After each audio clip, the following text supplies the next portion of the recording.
Good morning, सुप्रभात बच्चों। आज हम दूसरी इकाई की 6वीं कविता अति सोहत से मजू रसखान द्वारा लिखित इस कविता का हम अध्ययन करेंगे। रसखान कवि श्री कृष्ण के अनन्य भक्त थे।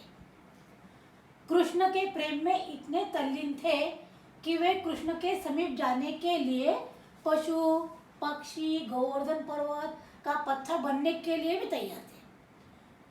वो कहते हैं कि कृष्ण का प्रेम, कृष्ण का सौंदर्य, इसके लिए मैं कुछ भी न्यौछावर करने के लिए तैयार हूँ। इस तरह कृष्ण के प्रेम में इतने पागल थे रसखान कि उन्होंने कृष्ण के लिए इतनी सुंदर कविता लिखी है कि इसका वर्णन हम आज देखेंगे। पहली कड़ी हम देखेंगे, मानुष हो तो वही रसखान बसो मिले गोकुल गाँव के ग्वार। जो पशु हो तो कहा बस मेरो, चरो नित नंद की धेरु मंझारन। पाहन हो तो वही गिरी को, जो धैर्य कर छत्र पुरंदर कारण। जो खग हो तो बसेरो, करो मिले कालिंद कूल कदम्ब के डारन। धूरी भरे अति सोहत श्यामजू, जैसी बनी सिर सुंदर चोटी। खेलत खात फिरे अंगना, पंग पैजनी बाजती पिरी कछोटी।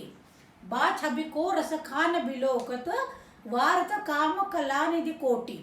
काग के भाग कहा कहिए, हरि हाथ सो ले गयो माखन रोटी।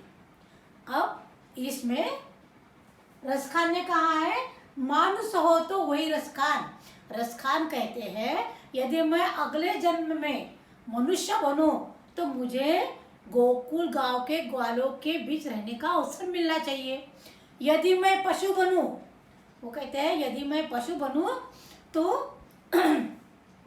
तो मेरा उसमें तो बस नहीं कि अगले जन्म में मैं क्या बनूंगा, पशु बनूंगा पक्षी बनूंगा। और यदि मैं पशु बनूंगा तो मैं सदैव नंद बाबा के गायों के मध्य चरूंगा। उसके पश्चात वो कहते हैं, यदि मैं पत्थर बनना चाहूंगा तो मैं उस पर्वत का पत्थर बनूंगा जिसके लिए कृष्ण भगवान ने इंद्र के कोप से बचने के लिए वासियों को बचाने के लिए छत्र के रूप में उठा लिया था। उस पर्वत का मैं पत्थर बनूंगा। यदि मैं पक्षी बनूं तो मैं यमुना नदी के तट पर स्थित कदम्ब के कुंजों की डालियों पर रहूं, डालियों पर बैठूंगा जिस पर कृष्ण यमुना नदी है और जिसके डालियां यमुना नदी के इस पर छाव डालती है, ऐसे डाली पर मैं बैठूंगा। उसी प्रकार कृष्ण के सौंदर्य का वर्णन करते हुए कवि रसखान कहते हैं कि कृष्ण का सुंदर शरीर धूल से भरा हुआ है, वे अत्यंत सुंदर लग रहे हैं। उनके सिर पर बंधी हुई चोटी लग रही है। कृष्ण अपने घर के आंगन में रोटी खाते हुए खेलते फिर रहे हैं। कृष्ण अपने पैरों में पैंजनियां जो पहनी है उसकी मधुर आवाज गूंज रही है।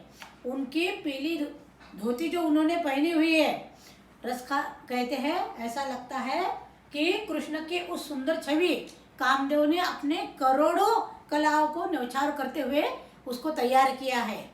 उसी समय एक कौवा आता है और कृष्ण के हाथ के मक्खन की रोटी छीन कर ले जाता है। रसखान कहते हैं कौवा कितना भाग्यशाली है कि कृष्ण के दर्शनों के साथ साथ उनके स्पर्श का सौभाग्य भी उसको प्राप्त हुआ है। इस तरह रसखान ने इस कड़ी में कहा है। उन्होंने ग्वारे शब्द का अर्थ है ग्वारे यानी ग्वाले, धेनु बनूं यानी गाय बनूं, पाहन यानी पत्थर बनूं मैं, गिरी यानी पर्वत, पुरंदर यानी इंद्र, धूरी यानी धूल, डारन यानी डालिया, कालिंदी की डालिया, सोहत यानी शोभित, कालिंदी यानी यमुना नदी, फूल यानी तट किनारा, कदम्ब वृक्ष। इस तरह मैं पशु बनूं पक्षी बनूं कुछ भी बनूं तो भी मैं कृष्ण के साथ ही रहूं। इस तरह रसखान की इच्छा है कि वो कृष्ण के प्रेम में बहुत ही तल्लीन थे, पागल थे, दीवाने थे। इस तरह कृष्ण ने उनको दीवाना बनाया था। वो कहते हैं दुनिया तो उनकी दीवानी थी, परंतु कृष्ण भगवान ग्वालन के पीछे छाछ लेने के लिए भागते थे। इस तरह रसखान ने अपने कविता में उसका वर्णन किया है।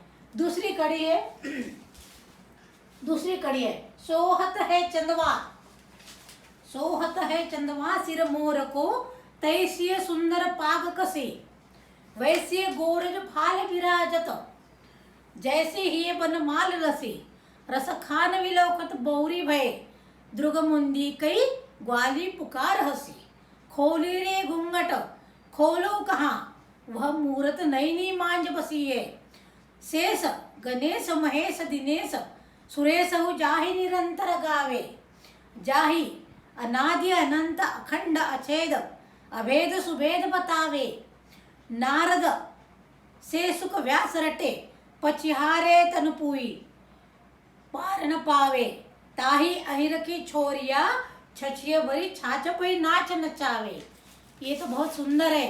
रसखान ने इसका वर्णन बहुत सुंदर किया है कि श्री कृष्ण के सिर पर मोर के पंखों का जो मुकुट है, चंदवा यानी मुकुट, मुकुट बहुत ही सुंदर शोभायमान दिखता है। वैसे ही उनकी सुंदर पगड़ी, पाग यानी पगड़ी, उन्होंने कहा है उनकी पगड़ी सुंदर लग रही है। कृष्ण के मस्तक पर गोरज, अर्थात गोरज का अर्थ होता है गाय के चरणों की धूल, कि गाय के चरणों की धूल उड़ी है, उसके कारण उनका मस्तक और भी शोभायमान दिख रहा है। उसी प्रकार उतनी ही सुंदर उनके हृदय पर पड़ी वनमाला दिखाई दे रही है। रसखान कहते हैं श्री कृष्ण का ऐसा मोहक रूप देखकर उनको मतलब वो बौरा गए। बौरा गए यानी बौरा नहीं, इसका अर्थ होता है पागल हो जाना, पर यहाँ पर रसखान पागल नहीं हुए, बल्कि वो उनकी वृत्ति विवेक शून्य हो गई है।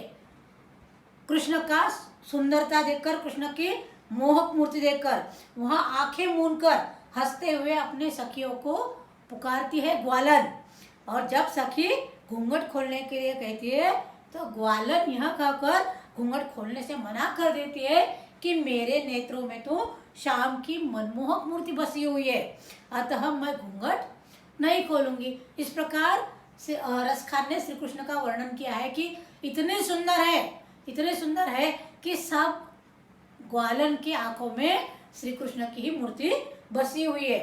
शेषनाग, शिव जी, गणेश जी, सूर्यदेव, सूर्यपति इंद्र, जिनके श्री कृष्ण का निरंतर गुणगान करते हैं। वेदों ने जिन्हें अनादि अनंत अखंड अछेद अभेद बताया है, अर्थात श्री कृष्ण को ना तो कोई छेद सकता है, ना तो कोई उसका अंत है, ना उसके खंड किए जा सकते हैं, ना ही भेदा जा सकता है।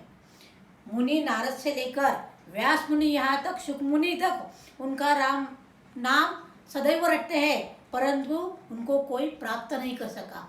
और वही कृष्ण ब्रज के गोपियों के पीछे थोड़ा सा छाछ लेने के लिए नाना प्रकार के नाच नचाती है।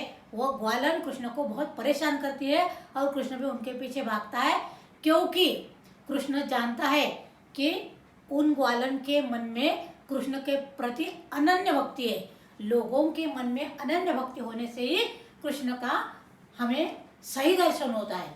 कृष्ण को पाना इतना सहज सरल नहीं है। रसखान कहते हैं उसके लिए बहुत तपश्चर्या करना पड़ता है, परंतु उसके लिए अंतर मन से प्रेम भावना होना बहुत ही जरूरी है। चंदवा यानी मुकुट, तैसीय यानी वैसी ही, गोरज यानी गाय के चरणों की धूल, भाल यानी मस्तक, हिय यानी हृदय, वनमाल यानी वन के फूलों की माला, लसी यानी सुशोभित होना, बिलोकना यानी देखना, बौरी भई यानी विवेक रहित होना, पाग यानी पगड़ी। इस तरह रसखान ने उसके अलग अलग इसका हमें अर्थ समझाया है कि किस प्रकार श्री कृष्ण का सौंदर्य मनमोहक है, जो हमें अपनी ओर आकर्षित करता है, परंतु वह हमारा दीवाना नहीं, वह उन्हीं लोगों का दीवाना है जो सच्चे मन से, चाहे वो अमीर हो चाहे गरीब हो, जो सच्चे मन से कृष्ण की भक्ति करता है उसी का ही कृष्ण भगवान मतलब दर्शन देता है, या दीवाना होता है, या उसकी ओर आकर्षित होता है। धन्यवाद बच्चों।